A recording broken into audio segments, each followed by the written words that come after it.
Hello, collective. I am Juanica, also known as Miss Astrology, and here's some Tuesday Tarot Talk. Today, I want to talk about the Star card. I shuffled the deck and asked which card wanted to be revealed and further explored on today, and the Star revealed itself. Was really excited to see that because this is just such a beautiful card. It's a favorite in the tarot, and so I really want to, dive into it. You guys know that I do like to start with the traditional Rider-Waite deck. Anyone that is studying astrology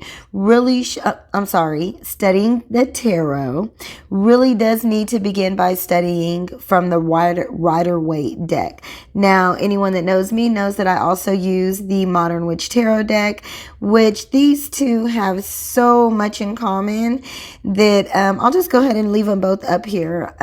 But let's just dive right in. One thing that is important to know, the Star card represents Aquarius, or Aquarius represents the Star card in the tarot. They are associated with each other. And the thing that I really do like about this being Aquarius energy, I feel like the Star card really kind of represents the other side of Aquarius energy that doesn't really get a lot of recognition, which is really its spiritual knowing, in that inner knowing, the higher, truly understanding that it is connected to its higher self. Aquarius is very much connected to their higher self, to their higher knowing. And I say that because first, let's start with the Star card being the number 17 in the tarot, which in numerology would equal 8.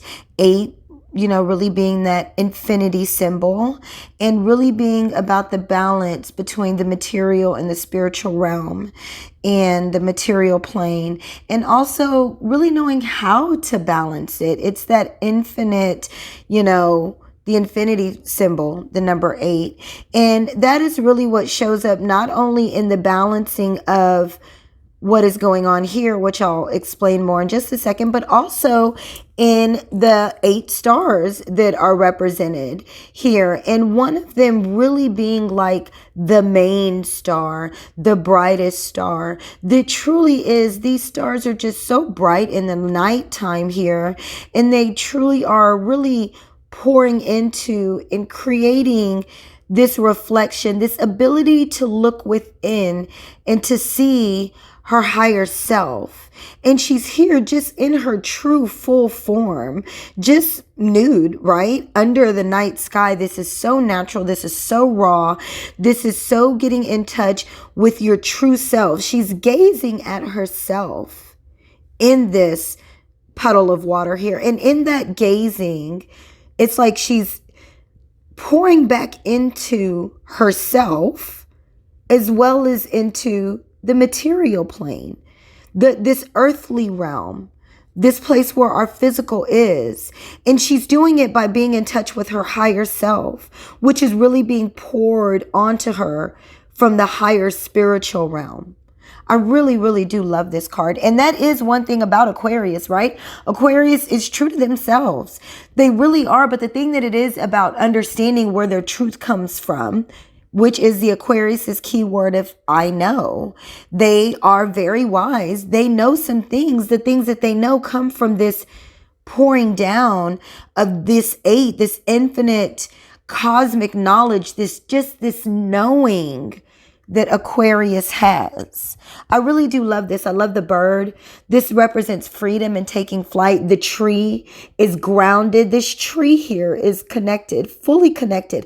Look at the abundance all around. Look at the abundance that's growing all around. This comes from her knowing herself, knowing ourselves, truly connecting to ourselves. That's where this ability to pour into our surroundings, to really create abundance in our surroundings, is coming from.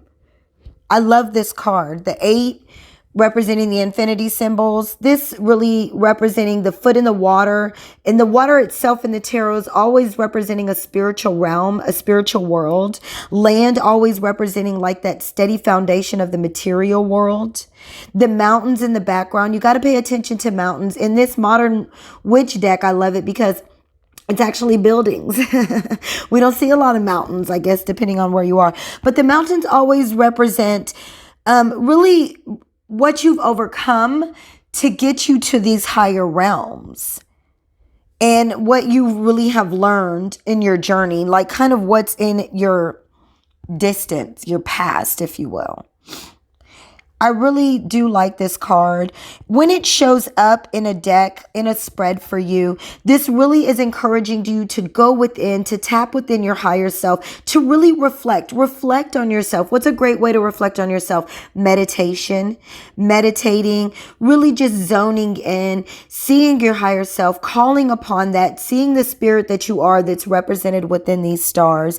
It's really about going deeper, so that you can come back in a more practical way when this starts off. So you can get really real and authentic with yourself. So you can really be free with yourself. And at the same time, your freedom is really what's going to ground you and root you. I like that in the traditional deck, it's this bird, although it's free and birds represent freedom, it's still on this rootedness of the material, the earthly realm.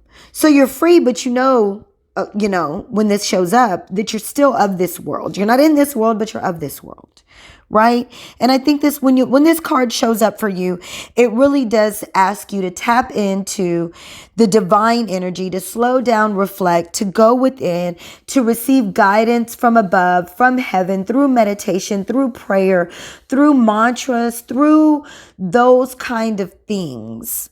Going beyond the surface, going deep within. I really do like this card. I hope this makes sense. I hope you understand and appreciate the star card and understand what it means when it shows up in a deck for you. And I think something to really say is, I am highly connected to the spiritual realm. I tap into my higher knowing. I am true to myself and, who I be created to be by the divine.